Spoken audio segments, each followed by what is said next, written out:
चलिए दोस्तों नमस्ते, मेरा नाम अर्जुन है और इस वक्त मेरी मौजूदगी जौनपुर मुख्यालय से लगभग 11 किलोमीटर दूर गजना में है। और गजना के एक होनहार मनदीप विश्वकर्मा, पिता का नाम कृष्ण कुमार विश्वकर्मा। आज मनदीप ने जौनपुर में मैं यूँ कह सकता हूँ कि सीबीएसई बोर्ड के रिजल्ट आए हैं। 10वीं की परीक्षा में इन्होंने टॉप कर दिया है।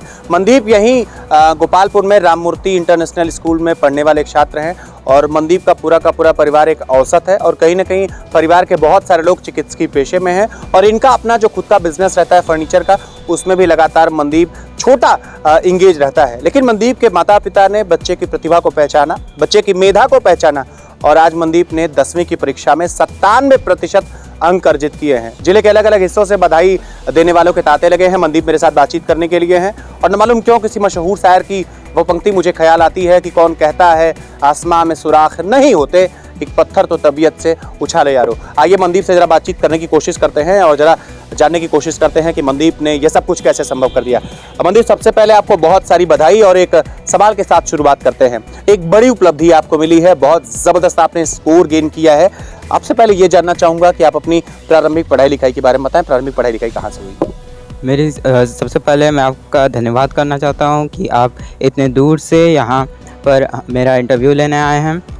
और मेरी प्रारंभिक पढ़ाई लिखाई सबसे पहले वर्षा संस्थान में हुई, वहां तक मैं 3 तक पढ़ा। उसके बाद यहां पर राममूर्ति इंटरनेशनल स्कूल में फिर से 3 से पढ़ने लगा।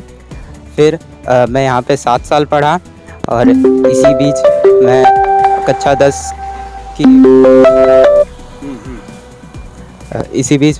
10 सीबीएसई बोर्ड एग्ज़ाम दिया जिसमें मेरे 97 अंक आए। मेरे घर वालों ने मुझे बहुत मनदीप भावुक हैं और 97% की जगह 97 अंक कह रहे हैं। मनदीप को मैं बधाई दे रहा हूँ। और एक चीज़ मनदीप, आपसे जरा मैं ये जानना चाहूँगा कि बहुत मेहनत आपने की है, थोड़ा सब्जेक्टिव स्कोर के बारे में बताएं। किस सब्जेक्ट में आपके कितने मार्क्स आए, जरा उसके बारे में डिटेल में बताएं। मेरे सबसे ज़्यादा गणित में आया 99 नंबर और सामाजिक विज्ञान में भी आया 99। उसके बाद आईटी में आए 97 और हिंदी में कैसे मार्क्स रहे हैं? हिंदी में 92 आए। अच्छा, एक चीज़ और आपसे मनदीप यहाँ जानना बड़ा ज़रूरी है कि जैसे बहुत सारे बच्चे हैं, बहुत संघर्ष का दौर रहता है, आपके भी परिवार का एक संघर्ष का दौर है। आपसे ये जानना बड़ा ज़रूरी है कि थोड़ा अपनी पढ़ाई लिखाई के बारे में बताएं। आपका अपना टाइम टेबल कैसा रहा करता था? मेरा टाइम टेबल स्कूल से घर आने के बाद सब कुछ करने के बाद पढ़ने बैठ जाता था। उसके बाद खाली होने पर 2 से 3 घंटे लगातार पढ़ने के बाद शाम को बताएं जरा, शाम को पढ़ाई लिखाई कितने घंटे करते थे?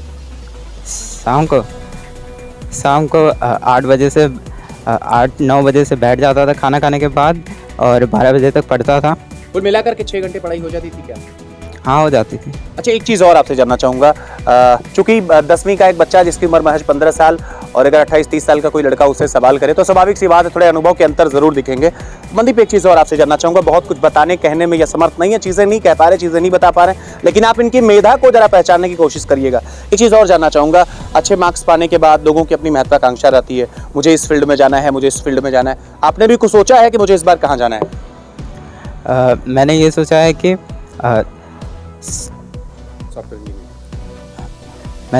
कि मुझे सॉफ्टवेयर इंजीनियर बनना है क्योंकि देश को इसकी ज़रूरत है इस समय। और अच्छा, और इसके बाद जरा जानने की कोशिश करते हैं। बहुत कम बोल पा रहे हैं, भावुक हैं बहुत।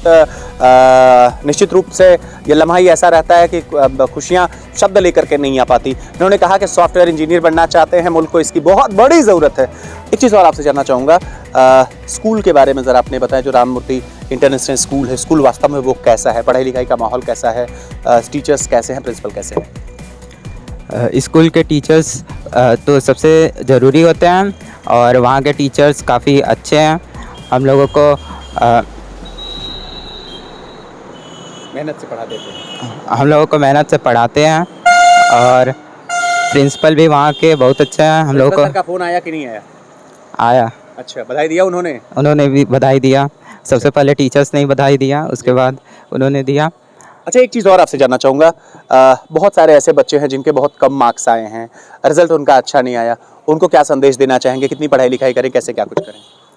उनके लिए तो मैं यही कहूँगा कि चिंता करने की बात नहीं है। नंबर फ्यूचर डिसाइड नहीं करते हैं, इसलिए बस मेहनत से पढ़ते रहें, अपना पूरा दम देते रहें बस।